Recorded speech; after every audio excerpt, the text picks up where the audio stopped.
মালতী দেবীর ছেলে প্রণবের বিয়ে জুহি নামে একটি মেয়ের সঙ্গে হয়। বিয়ের পর প্রণব নতুন বউকে নিয়ে বাড়িতে আসে। বউকে দেখে শাশুড়ি খুবই খুশি হয়ে বলেন, বৌমা, তুমি নিশ্চয়ই অনেক ক্লান্ত হয়ে গেছো, কিছুক্ষণ বসে তারপর নিজের ঘরে গিয়ে আরাম করবে। মায়ের কথা শুনে মালতী দেবীর দুই মেয়ে সোনিয়া এবং তানিয়া এগিয়ে এসে বলে, কিন্তু মা, বাড়িতে কিছু আচার অনুষ্ঠান আছে, সেগুলো না করলে এখন যে বৌদি রেস্ট করতে যেতে পারবে না। মা, আমরা কখন থেকে বৌদির জন্য অপেক্ষা করছি। বৌদি এসে আমাদের সাথে কয়েকটা গেম খেলবে, তারপর উপরে যাবে। এখন তোরা এসব ঝামেলা নিয়ে কেন বসেছিস বলতো? ওকে আজকে দিনটা ছেড়ে দে। আজকে দিনটাই তো আসল আনন্দ মা। দেখো না, সবাই অপেক্ষা করে বসে আছে। আগে আমরা বৌদিকে নিয়ে গেম খেলবো, তারপর বৌদিকে ছাড়বো। চলো বৌদি, আমাদের গ্রুপ এদিকে আছে। এরপর দুই ননদ বৌদিকে নিয়ে তাদের অনুষ্ঠানে চলে যায়। সেখানে তারা সবাই মজা করতে থাকে। জুহিরও ব্যাপারগুলো খুব মজার মনে হয়। সকালবেলা সে প্রণবকে বলে, প্রণব, সোনিয়া তানিয়া খুব চটপটে বলো, কালকে সারা রাত খুব মজা করেছে। আমার তো খুব ভালো লাগছিল। কত নতুন নতুন ধরনের গেম খেলছিল জানো। একটা খেলাতে তো কয়েকটা গ্লাসে শরবত রেখেছিল। সমস্ত রকমের শরবতগুলোকে চোখ বন্ধ করে খেতে হবে আর বলতে হবে কোনটা কোন ফ্লেভারের। আরো কত কি ছিল জানো। এরা দুজন সারাক্ষণ এইরকমই করে, বাড়ি পুরো মাতিয়ে রাখে। বাড়ি থেকে তুমি একেবারে বের হবে না। আমার তো বেশ ভালোই লাগছে। বাপের বাড়িতে সারাক্ষণ একা একা বসে থাকতাম, এখানে সারাদিন সময় কেটে যাবে। এভাবেই কয়েকদিন কেটে যায়। জুহি তার মা কমলিকা দেবীকে ফোন করে বলে, মা, তুমি যে ডিনার সেটটা দিয়েছিলে ওটা আমার খুব পছন্দ হয়েছে, একেবারে ইউনিক। আমি ওটাকে ভালো করে সামলে রেখেছি। এমন সময় সোনিয়া এবং তানিয়া জুহির কথা শুনে নেয় এবং বলে, এই বুঝলি তো, এবার থেকে আমাদের কাজে লেগে পড়তে হবে। দিদি, তোর মাথায় কি চলছে এখন? প্ল্যান কি বল? চল, রান্নাঘরে প্ল্যান আছে। তারপর রান্নাঘরে যায় এবং তাদের পুরানো ডিনার সেটটা নিয়ে লুকিয়ে দেয়। বিকেল বেলা কয়েকজন আত্মীয় স্বজন নতুন বউ দেখতে আসে। তখন সোনিয়া তার মায়ের কাছে গিয়ে বলে, মা, ও মা, দেখো না, ডিনার সেটটা তো কোথাও খুঁজে পাচ্ছি না। এখন কাকুদের কিসে খেতে দেব? তোদের দুই বোনের কাজ সব সময় এরকম অগোছালো। এই মুহূর্তে আমি নতুন ডিনার সেট কোথায় পাবো? মা, বৌদি তো নতুন ডিনার সেটটা এনেছে, ওটাই আজকে নিয়ে নিলে তো হয়। ঠিক আছে, যা, ওর কাছ থেকে ডিনার সেটটা নিয়ে আয়। এরপর সোনিয়া এবং তানিয়া বৌদির কাছে গিয়ে ডিনার সেট চায়। এদিকে বুকে পাথর রেখে জুহি তাদেরকে ডিনার সেটটা দিয়ে দেয়। ডিনার সেট রান্নাঘরে নিয়ে আসা 2 মিনিটের মধ্যেই সোনিয়া সেগুলোকে মেঝেতে ফেলে দেয়। আওয়াজ শুনে জুহি ছুটে আসে এবং বলে, এ কি, ডিনার সেটগুলো ভাঙলো কি করে? সরি বৌদি, সরি সরি সরি, আসলে একদম বুঝতে পারিনি গো, কিভাবে হাত লেগে পড়ে গেল। সবকিছুই তানিয়ার জন্য হয়েছে। ও আমার সামনে এসে পড়লো আর আমি তাড়াহুড়ো করে দেখতে পাইনি। দিদি, আমার নামে শুধু শুধু দোষ দেবে না। আমি কি করে জানবো তুমি ওখানে ডিনার সেট রেখেছো? সব দোষ তোমার। প্রিয় ডিনার সেটটা ভেঙে গেছে দেখে জুহির চোখে জল চলে আসে, কিন্তু সে তার ননদদেরকে কিছুই বলতে পারে না। মন খারাপ করে জুহি ঘরের ভেতরে চলে যায়। তাকে এভাবে দেখে প্রণব বলে, কি হলো জুলি, তোমার এত মন খারাপ কেন? কেউ কিছু বলেছে নাকি? না, কেউ কিচ্ছু বলেনি। জানো, মা আমাকে ডিনার সেটটা দিয়েছিল, সেটা সোনিয়ার হাত লেগে ভেঙে গেছে। ওটা আমার ফেভারিট ডিনার সেট ছিল, তাই মনটা খারাপ হয়ে গেছে। তুমি মন খারাপ করো না, আমি বুঝতে পেরেছি, ওটা তোমার মা দিয়েছে, সেজন্যই তোমার মন খারাপ, তাই তো? আচ্ছা, আমরা মার্কেটে গিয়ে আবার নতুন ডিনার সেট নিয়ে আসবো। তুমি এইভাবে মন খারাপ করে বসে থাকো না তো। প্রণবের কথা শুনে জুহি একটু ঠিক হয়ে যায়। বিকেল বেলা জুহির মন ভালো করার জন্য তাকে একটি নতুন ফোন গিফট করে আর বলে, জুলি, এই দেখো, আমি তোমার জন্য নতুন ফোন এনেছি, কেমন লাগলো বলো? নতুন ফোন দেখে জুহির মন ভালো হয়ে যায় এবং সে বলে, আরে এত দামি ফোন আমার জন্য? Thank you thank you thank you, আমার সত্যি এটা খুব পছন্দ হয়েছে। পরের দিন বিকেল বেলা ফোন নিয়ে সবকিছু সেটিং করতে বসে। এমন সময় দুই ননদ তার কাছে এসে বলে, কি ব্যাপার বৌদি, নতুন ফোন? হ্যাঁ, তোমার দাদা আমাকে এটা আজকে গিফট করেছে। সুন্দর না? ফোনটা তো সুন্দর, কিন্তু এত দামি ফোন তুমি কি করবে গো? তুমি তো সারাদিন রান্নাঘরেই ব্যস্ত থাকো, সময় পেলে একটু আধটু টিভি দেখো। ফোন তো শুধু কথা বলতেই তোমার লাগে। তুমি এক কাজ করো, ফোনটা আমাকে দিয়ে দাও। আমার না এমনিতেই একটা ফোন কেনার ইচ্ছে ছিল, শুধু শুধু আর দাদার টাকা নষ্ট করবো না। এই ফোনটা আমাকে দিয়ে দাও আর আমার পুরানো ফোনটা তুমি নিয়ে নাও। কিন্তু এটা তো তোমার দাদা আমাকে দিয়েছে। হ্যাঁ বৌদি, দাদা দিয়েছে সেজন্যই তো ও চাইছে, অন্য কেউ দিলে তো ও আর চাইতো না। আমাদের দাদার জিনিসে কি শুধু তোমার অধিকার আছে, আমাদের নেই বুঝি? আরে আরে, তোমরা এইভাবে বলছো কেন? আমি কি সেটা বলতে চেয়েছি? আচ্ছা ঠিক আছে, এই ফোনটা তোমরাই নাও। তানিয়া জুহির ফোনটা নেয় এবং তাকে পুরানো ভাঙা ফোনটা দিয়ে দেয়। এবারেও জুহি কিছু বলে না। কয়েকদিন পর জুহির মাসি এবং মা তার সঙ্গে দেখা করতে আসে। তানিয়া বাইরে বেরিয়ে তাকে দেখতে পেয়ে বলে, আরে আন্টি, আপনারা কখন এসেছেন? বৌদির সঙ্গে আপনাদের দেখা হয়েছে? আমরা এই মিনিট 5 আগে এসেছি। জুহিকে তো দেখতে পাচ্ছি না, ও কি ঘরের ভেতরে আছে? হ্যাঁ আন্টি, আমি এক্ষুনি বৌদিকে ডেকে দিচ্ছি, আপনারা বসুন। এরপর তানিয়া ঘরের ভেতরে যায় এবং দেখে জুহি বসে বসে খবরের কাগজ পড়ছে। তানিয়া বলে, বৌদি, আজকে আমার কয়েকজন কলেজের ফ্রেন্ড আসবে, তুমি প্লিজ এই ঘর দুটোকে একটু ভালো করে পরিষ্কার করে দাও না গো। রান্নার দিকটা আমি দেখে নিচ্ছি। আচ্ছা ঠিক আছে, আমি ভালো করে রুম পরিষ্কার করে দিচ্ছি। এই বলে জুহি নিজের ঘর এবং পাশের ঘর ঝাড়া মোছা পরিষ্কার করতে থাকে। দেখতে দেখতে 2 ঘন্টা কেটে যায়। এদিকে কমলিকা দেবী এবং তার দিদি অপেক্ষা করতে থাকেন, কিন্তু জুহি আসে না।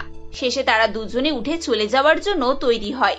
ঠিক এমন সময় জুহি বেরিয়ে তাদেরকে দেখে এবং বলে, আরে মা, মাসিমা, তোমরা কখন এসেছো? বসো বসো। আর কোথায় যাচ্ছ তোমরা? আমরা আর কখন আসবো? সেই 2 ঘন্টা হয়ে গেছে আমরা এখানে বসে আছি। তোর মাসির দরকারি কাজ ছিল, তাও আমি ওকে জোর করে বসিয়ে রেখেছি। এবার আমরা চললাম। মা প্লিজ রাগ করো না, একটু বসো, আমি তোমাদের জন্য চা আনছি। আমি নিজের জন্য রাগ করিনি, কিন্তু এই মানুষটাকে যে আমি আনলাম, এর জন্য অন্তত 1 গ্লাস কারোর হাত দিতে জুস পাঠিয়ে দিতে পারতিস। রোদ থেকে এসেছিল, 1 গ্লাস জল পর্যন্ত কেউ দেয়নি। শুধু শুধু জোর করে তোর মাসিকে আনলাম। তুই তোর কাজ কর, আমরা আসছি। এই বলে কমলিকা দেবী সেখান থেকে চলে যায়। জুহি বুঝতে পারে যে তার মা মাসির জন্য কষ্ট পেয়েছে, তাই এসব বলছে। এটা ভেবে তার খুব খারাপ লাগে। পরের দিন প্রণবের জন্মদিন ছিল। জুহি সকাল থেকে উঠে বিভিন্ন ধরনের রান্না বান্না করে। এরপর সে মাইক্রো ওভেনে কেক বসায়। সে আজ ধীরে করে স্নান করতে চলে যায়। এই ফাঁকে সোনিয়া রান্নাঘরের ভেতরে প্রবেশ করে এবং ওভেনের টেম্পারেচার বাড়িয়ে দিয়ে কেকটাকে পুড়িয়ে ফেলে। রান্নাঘর ধোঁয়াতে ভর্তি হয়ে যায়।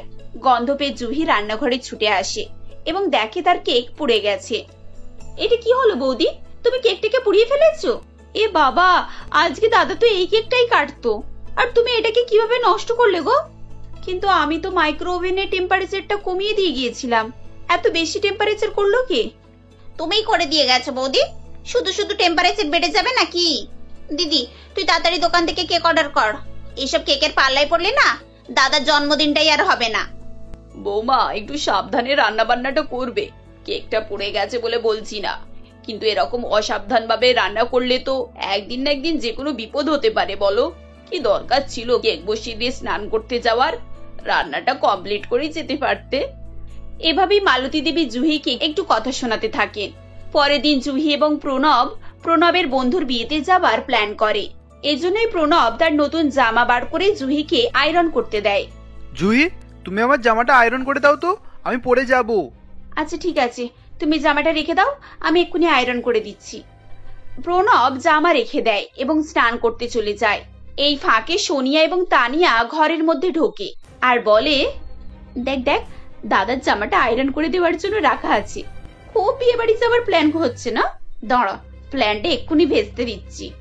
জুহি তার কাজ সেরে ঘরের ভেতরে এসে দেখে 2 বোন জামার উপরে গরম ইস্ত্রি রেখে দাঁড়িয়ে আছে।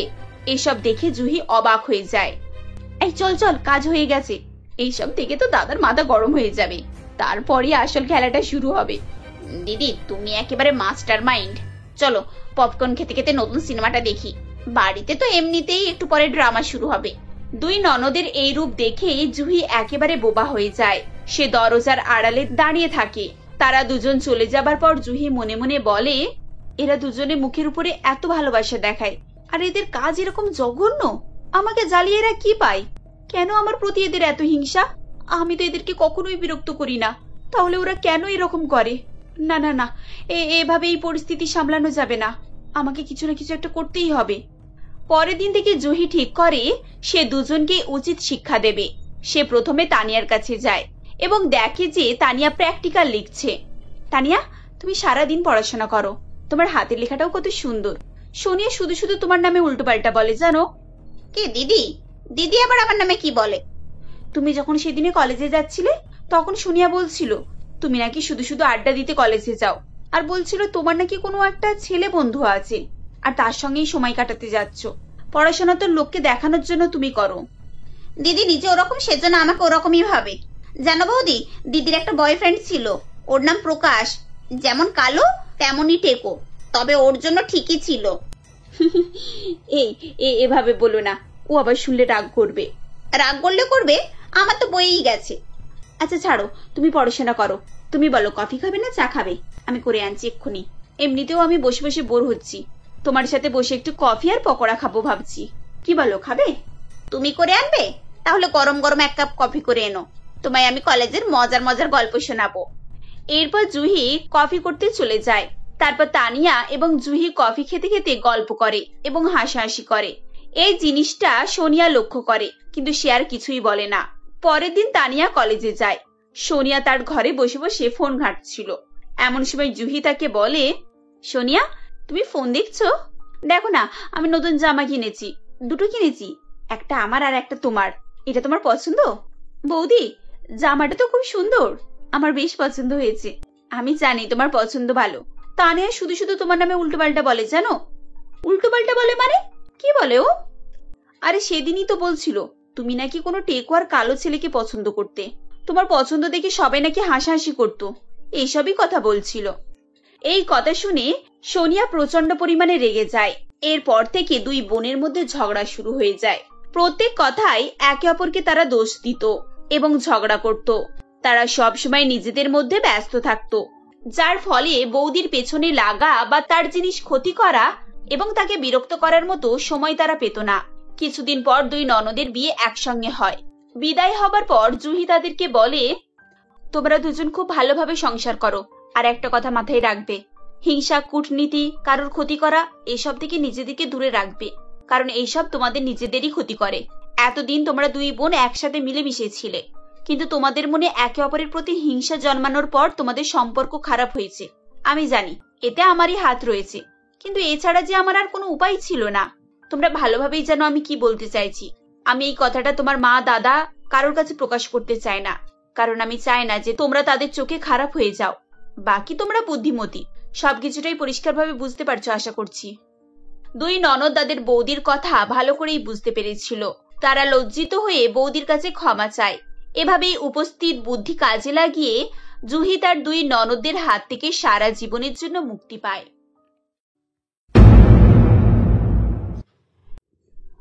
অনিলা দেবীর বাড়িতে আজ নতুন বৌমা এসেছিল, কারণ সে তার একমাত্র ছেলে সুকল্যাণের বিয়ে দিয়েছিল এবং তার বৌমা দীপ্তিকে দেখতে শুনতে ভালো হওয়ার পাশাপাশি সংস্কারী পরিবার থেকেও ছিল। তাই আত্মীয় স্বজনরা নতুন বৌমা দেখার জন্য উৎসুক হয়ে পড়েছিল। তখন, কি গো অনিলাদি, আমরা যখন থেকে এসেছি তোমার বৌমাকে তো দেখতেই পাচ্ছি না। এখন খাওয়া দাওয়া করে 1 ঘন্টা হতে চললো, এবার নতুন বৌমার মুখ দেখানোর ব্যবস্থা করো। আরে বুঝতে পারছো না, অনিলাদির বৌমাকে দেখতে সুন্দরী হয়েছে বলে এরকম ওয়েট খাচ্ছে। এখন বুঝতেই তো পারছো দিনকালের পরিবর্তন হচ্ছে। আরে না না, সেরকম কোনো ব্যাপার নয়, আসলে আমার বৌমা একটু ওয়াশরুমে গিয়েছে। তারা যখন কথাবার্তা বলছিল ঠিক সেই সময় অনিলা দেবীর মেয়ে নন্দিনী সেখানে আসে, যাকে দেখে অনিলা দেবী বলে, এই নন্দিনী, এখানে শোন, বলি তোর বৌদির কি খবর রে? সে কখন বাথরুমে গিয়েছে, ওর এখনো কি আসার সময় হলো না? কি জানি মা, টয়লেটে ঢুকে কি করছে আমিও বুঝতে পারছি না। এই এক্ষুনি ডেকে এলাম, বলছে নাকি আর একটু সময় লাগবে। আরে ভারী মুশকিল তো, এতক্ষণ ধরে আবার কেউ পটি করে নাকি? এখন যদি আধবেলা ধরে পটি করে তাহলে বিয়ের বাকি কাজগুলো কখন সম্পূর্ণ হবে? তুই বরং গিয়ে আবারও একবার ডেকে দেখ। দেখো মা, আমি আর যেতে পারবো না, কারণ আমার এখনো মেহেন্দি লাগাতে বাকি আছে। তুমি পারলে যাও, আমার কোনো দরকার নেই। এই বলে নন্দিনী সেখান থেকে চলে যায় এবং তখন অনিলা দেবী আর কোনো উপায় না পেয়ে নিজেই ডাকতে যায়।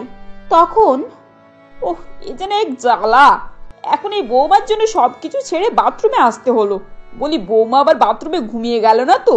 বৌমা, ও বৌমা, কোথায় গেলে? বলি তোমার পটি করা হলো? হ্যাঁ মা, এই তো আসছি। আমার হয়েই গিয়েছে। হ্যাঁ মা, তাড়াতাড়ি এসো, এখন বাইরে অনেক কাজ বাকি আছে, আর আত্মীয়রা তোমাকে দেখবে বলে অপেক্ষা করে বসে আছে। তুমি তাড়াতাড়ি এসো, আমি আসছি। এই বলে অনিলা দেবী তখন সেখান থেকে চলে যায়। এরপর দীপ্তি মনে মনে ভাবে, যাওয়ার কথা তো আমিও ভাবছি, কিন্তু যখনই উঠছি তখনই আবার পটি পেয়ে যাচ্ছে। যেই থেকে বাথরুমে ঢুকেছি টানা 20 বার পাতলা জলের মতো পটি হলো, এখন আরো কতবার হবে কি জানি। আসলে দীপ্তি ঠিকই বলছিল, কারণ সেদিন তার লুজ মোশন চলছিল, আর যার জন্য তাকে আজ এই পরিস্থিতিতে পড়তে হয়েছিল। কিন্তু তার নাইবা কোনো উলফাল খাওয়ার শখ ছিল, আর নাইবা সে নিজের কোনো কারণে এই বিপদে পড়েছিল। রীতিমতো সে যথাযথ বেছেই খাবার খাওয়ার চেষ্টা করত। তাহলে কিভাবে তাকে এই বিপদে পড়তে হলো, চলো দেখা যাক। কয়েকদিন আগের ঘটনা, যখন দীপ্তির বিয়ের দেখাশোনা পাকা হয়ে গিয়েছিল। এমনই সেদিন, এই যে মা দীপ্তি, তুই সর্বপ্রথম আমার বাড়িতেই আইবুড়ো ভাত খেয়ে আসবি। আর চিন্তা করিস না, আমি সেই দিন কোনো খাবারই বাদ দেব না। মানে যেগুলো যেগুলো আমার মনে পড়বে সবগুলোই রান্না করবো। ওহ মলয় দাদু, আমার পেটে কি জ্বালা আছে নাকি যে তোমার রান্না করে সমস্ত খাবার আমি খেয়ে নেব? আরে সে আবার বললে হয় নাকি, এখন আইবুড়ো ভাত মানেই ভালো মন্দ রান্না, আর তোকে সবগুলোই খেতে হবে, বুঝেছিস? হ্যাঁ রে দীপ্তিমা, তোর দাদু ঠিকই বলেছে। এখন তুই হয়তো জানিস না, এই দিনগুলো জীবনে এক আধবার আসে, তাই ভালোবেসে যে যা খাবার দেয় তাই খেতে হয়। সে না হয় বুঝলাম দিদা, কিন্তু তাই বলে এত কিছু? সে আমি অত শত জানি না বাপু, তোর দাদুর যা যা শখ হবে তোকে তাই তাই খেতে হবে। আর তুই তো জানিস তোর দাদু খাওয়া ছাড়া কিছুই বোঝে না। এভাবেই তারা সেদিন কথাবার্তা বলতে থাকে, এবং তখন তাদের কথা শুনে দীপ্তিরও কিছু বলার থাকে না। এর কয়েকদিন পর দীপ্তি মলয়বাবুর বাড়িতে যায়। তখন মলয়বাবু দীপ্তির জন্য তার ইচ্ছা মতোই খাবার বানায়। এরপর দীপ্তি শত না বললেও তাকে জোর করেই খাওয়াতে থাকে। তখন, থাক দাদু, আমি আর খেতে পারবো না, তুমি বিশ্বাস করো আমার পেটে একটুও জায়গা নেই। না, তা বললে হয় না, আমি আগেই বলেছিলাম। তাই এখন আমি কোনোই কথা শুনবো না, এখন এগুলো খেয়েই তোকে উঠতে হবে, বুঝেছিস? মারে, তোর দাদু ঠিকই বলেছে, তুই এখন পেট পুরে খেয়ে নে, তবেই স্বাস্থ্যবান হবি। কোথায় শ্বশুর বাড়ি গেলে মন মতো খেতেই পারবি না। তারা এভাবেই বলে খাওয়ার জন্য জোর করতে থাকে। এদিকে দীপ্তি নিরুপায় হয়ে সেগুলো খেতে থাকে। এরপর খাওয়া হয়ে গেলে দীপ্তি বাড়িতে চলে আসে, এবং বাড়িতে এসে সেদিন রাতে সে আর কিছুই খাবার খেতে পারে না। এভাবেই সেদিনটা কেটে যায়। পরের দিন দীপ্তি আবারও অন্য আত্মীয়র বাড়িতে নিমন্ত্রণ হয়। সেখানে গেলেও তাকে জোর করে এটা সেটা খাওয়াতে থাকে। আর এভাবেই বেশ কয়েকদিন চলতে থাকে, যার ফলে দীপ্তির পেটের সমস্যা শুরু হয়ে যায়। ও তাই সে তার মা দেবযানীকে বলে, মা, এবারে কি হবে কি জানি, এই 2 দিন হলো আমার সময় মতো পটি হচ্ছে না।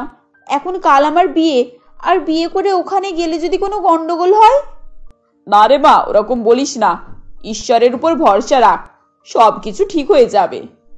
হ্যাঁ সে তো বুঝলাম, কিন্তু মা, আমি আর কিছুই খেতে পারবো না। তুমি বরং আমার ক্ষীর খাওয়ার অনুষ্ঠানটা বাদ রাখো। না না, তা আবার বললে হয় নাকি, এখন তোকে না খাওয়ার মতো করে খেতে হবে। আর তুই তো জানিস আজ তোর বিয়ে, আর বিয়ের দিন এগুলো করতেই হবে, না তো লোক খারাপ বলবে। এভাবেই সেদিন দেবযানী দেবী দীপ্তিকে বোঝাতে থাকে, ও শেষে দেবযানী দেবী বাকি প্রথাও কমপ্লিট করে নেয়। এরপর দীপ্তির বিয়ে সম্পন্ন হয়ে যায়। কিন্তু বিয়ের পর অনিলা দেবীর বাড়িতে আসতে না আসতেই তার খুব জোরে পটি পায়, এবং বাথরুমে এসে দেখে তার লুজ মোশন হয়েছে, এবং বারবার পটি হওয়ায় সে বের হতেই পারছিল না। এরপর অনিলা দেবী তাকে ডাকায় সে কোনো ক্রমে বাইরে বেরিয়ে আসে। ও বিয়ের হল রুমে গেলে তখন, আরে বাহ অনিলাদি, তোমার বৌমা তো সত্যিই রূপবতী গো, আর দেখে তো মনে হচ্ছে খুব সংস্কারীও। তা বৌমা, এই নাও মিষ্টি মুখ করো, আমরা এতক্ষণ তোমার জন্যই দাঁড়িয়েছিলাম।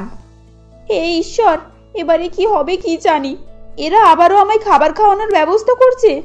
এমনিতেই এটা সেটা খেয়ে আমার পেট খারাপ হয়ে রয়েছে। কি হলো বৌমা, খেয়ে নাও, এখনো অনেকে বাকি আছে, আর আজ সকলের হাতেই তোমাকে খাবার খেতে হবে। হ্যাঁ, বৌমা অবশ্যই খাবে। আর এগুলো তো আনন্দ, মানুষ আর কদিনই বাঁচবে বলো, এই স্মৃতিগুলোই তো থেকে যাবে। আচ্ছা মা, ঠিক আছে, কিন্তু আমি অল্প অল্প খাবো, আসলে বুঝতেই তো পারছেন। হ্যাঁ হ্যাঁ, তাতে কোনোই সমস্যা নেই, শুধু তুমি মন রাখার মতো খেলেই হবে। এখন যদি তুমি না খেতে তাহলে খুবই দুঃখ পেতাম। তারা এভাবেই সেদিন দীপ্তিকে খাবার খাওয়াতে থাকে। এদিকে দীপ্তির আবারও পেট গোলাতে থাকে, যার ফলে দীপ্তি ছুটে বাথরুমে চলে যায়। তাকে এরকম করতে দেখে অনিলা দেবী একটু অবাক হয়ে যায় ও সে মনে মনে বলে, এ কি রে বাবা, এই মেয়ে এত ঘন ঘন বাথরুমে যাচ্ছে কেন? আমাদের বাথরুমে এসি লাগানো আছে বলে যাচ্ছে নাকি? না, আমায় ব্যাপারটা দেখতে হবে তো। কি গো অনিলাদি, তোমার বৌমা আবার কোথায় গেল? এখন তো বিদিশার খাওয়ানো বাকি আছে, আর আমাদেরও তো বাড়ি যেতে হবে নাকি? আসলে দিদি, ওর হয়তো কোনো জরুরি দরকার পড়েছে। আপনারা এখন বাড়িতে যান, পরে না হয় একদিন ঘুরে যাবেন। অনিলা দেবী এভাবে বললে তখন মহিলাগুলি সেখান থেকে চলে যায়। এরপর অনিলা দেবী দীপ্তিকে ডাকতে বাথরুমের কাছে যায় ও সেখানে গিয়ে সে শোনে বাথরুমে পটির করার আওয়াজ হচ্ছে। তখন, এ মা, আমার তো মনে হচ্ছে বৌমার পেট খারাপ হয়েছে। তাহলে বৌমা আগেই বলতে পারতো, ওকে উলফল খাবার খাওয়াতাম না। কি হলো মা, তুমি এখানে দাঁড়িয়ে আছো যে? পটি করার তাহলে ঢুকে পড়ো। দেওয়ালে কান লাগিয়ে কি শুনছো? ভিতরে কোনো হিন্দি গান চলছে নাকি? আরে দূর পাগল, তুই আমায় গান শুনতে দেখতে পাচ্ছিস? আসলে আমি পটির আওয়াজ শুনছি।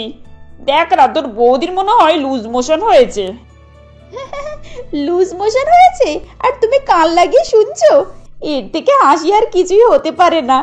কেন, ওখানের বাপ্পি লাহিড়ীর মিউজিক হচ্ছে নাকি? তারা যখন কথাবার্তা বলছিল ঠিক সেই সময় বাথরুম থেকে দীপ্তি বের হয়ে আসে, কিন্তু এখন তার চোখ মুখ দেখার মতো ছিল না এবং তাকে দেখে খুবই অসুস্থ বলেই মনে হচ্ছিল, যেটা দেখে অনিলা দেবী বলে, এই যে বৌমা, তোমার এরকম পেট খারাপ হচ্ছে তুমি আগেই বলতে পারতে, তাহলে আমি কাউকে জোর করে খাওয়াতে দিতাম না। আসলে মা, সকলেই আশা করেছিল, আর সেখানে আমি কিভাবে বলতে পারি বলুন? এই এই ধরো মা, বৌদি অজ্ঞান হয়ে যাচ্ছে, ওর মনে হয় শরীর খুবই খারাপ। নন্দিনীর কথা শুনে অনিলা দেবী তখন দেখে দীপ্তি সত্যি সত্যি অজ্ঞান হয়ে মাটিতে পড়ে রয়েছে। এরপর অনিলা দেবী তখন দীপ্তিকে সেখান থেকে নিয়ে গিয়ে সোফায় বসায় এবং ডাক্তারকে ফোন করে, যার ফলে কিছুক্ষণের মধ্যেই সেখানে ডাক্তার এসে উপস্থিত হয় এবং সে চেক আপ করার পর বলে, চিন্তার কোনোই কারণ নেই, পটি করে প্রেসার লো হয়ে গিয়েছে। আমি কিছু ওষুধ লিখে দিয়েছি, আর লবণ ও লেবু জল গুলে খাওয়াতে থাকুন। আর হ্যাঁ, মনে করে হালকা খাবার দেবেন, মানে ভারী ঝাল মশলাযুক্ত স্পাইসি খাবার একেবারেই চলবে না।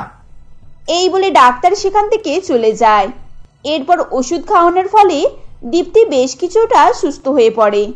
তখন অনিলা দেবী বলে, আচ্ছা বৌমা, সেসব না হয় বুঝলাম, কিন্তু তোমার এরকম কিভাবে হলো, যেখানে তো তুমি সকাল থেকে এই দেখছি বাথরুমে ছিলে? আমার তো মনে হয় তোমার ওই মিষ্টি খেয়ে এটা হয়নি। হ্যাঁ মা, বলছি, আসলে এটা আমার অনেক আগে থেকেই হচ্ছে, আর আমি এখানে নতুন, তাই কাউকেই কিছু বলতে পারিনি। দীপ্তি এভাবেই অনিলা দেবীকে সমস্ত ঘটনা বলতে থাকে, যেটা শুনে অনিলা দেবী বলে, আরে থাক থাক, তোমাকে আর কিছু বলতে লাগবে না, আমি সব কিছুই বুঝে গিয়েছি। তুমি সংস্কারীর সঙ্গে সঙ্গে বোকাও, তা না হলে নিজের ক্ষতি করে কেউ আবার লোকের কথা শোনে নাকি? আচ্ছা ছাড়ো, ওসব আমি তোমাকে বুঝিয়ে দেব। এখন তোমার শরীর খারাপ, তুমি একটু রেস্ট নাও। অনিলা দেবীর এরকম সাপোর্ট করা দেখে দীপ্তিও তখন খুবই খুশি হয়ে যায়। আসলে অনিলা দেবী খুবই ভালো মনের মানুষ ছিল, আর তাই সে পরবর্তীতে দীপ্তিকে সাপোর্ট করতে থাকে, যার ফলে দীপ্তির আর কোনোই অসুবিধা থাকে না। সে তার শ্বশুরবাড়িতে সকলকে নিয়ে হাসি খুশি ও সুখে শান্তিতে বসবাস করতে থাকে।